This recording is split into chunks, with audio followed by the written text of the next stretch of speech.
Hello mga guro, update po tayo patungkol sa matatanggap nating Service Recognition Incentive o SRI ng mga kawani ng gobyerno. Kailan ba natin ito matatanggap? Yan ang ating pag-uusapan sa episode natin ito. Pero bago natin simulan yan, sa muli, akin kayong inanyayaan na kung hindi pa kayo nakasubscribe sa ating YouTube channel, ay mag-subscribe na po at i-follow nyo na rin ang ating Facebook page.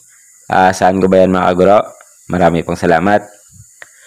Kung atin pang matatandaan na ang Service Recognition Incentive o SRI ay nagsimulang ipamahagi noon pang 2019 sa panahon pa ni dating Pangulong Rodrigo Duterte to recognize and further encourage the unwavering commitment and dedication of government employees in performing their work, their continued support and collaborative efforts in the delivery of services to the public, as well as their diligence and the effective and efficient performance of their respective functions. At noon ngang 2019 ay nabigyan ang lahat ng eligible government employees ng halagang hindi hihigit sa 10,000 pesos at naulit-ulit ito sa kaparehong halaga noong 2020 hanggang 2021. At noon ngang pagkaupo ni Pangulong Bongbong Marcos noong 2022 ay pinahintulutan niya ulit ang pagbibigay ng SRI sa lahat ng mga eligible government employees na nagkakahalaga sa 20,000 pesos. Pero nakalikom lamang ng budget ang ating kagawaran para pahintulutan ang pagbibigay ng SRI sa halagang 15,000 pesos.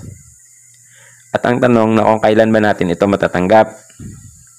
Ang magiging sagot po ay nakabase sa mga nakaraang administrative orders on authorizing the grant of service recognition incentive to government employees, na kung saan nakasaad dito na ang SRI ay kadalasang ibinibigay not earlier than December 20 or 21 of the current year.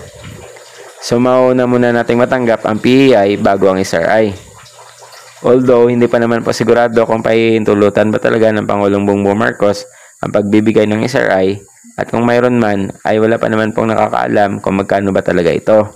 So sana nga ay maibigay ito sa atin dahil malaking tulong talaga ito kung sakaling ito ay papatnugutan ng ating mahal na Pangulo. So ipanalangin na lang natin na sana ito ay magkatotoo. At hanggang dito na lang muna mga guro, patuloy lamang po na umantabay para sa susunod nating mga update. Kaya siguraduhin lamang po na nakasubscribe kayo sa ating YouTube channel at nakafollow na rin sa ating Facebook page. Salamat po sa panonood.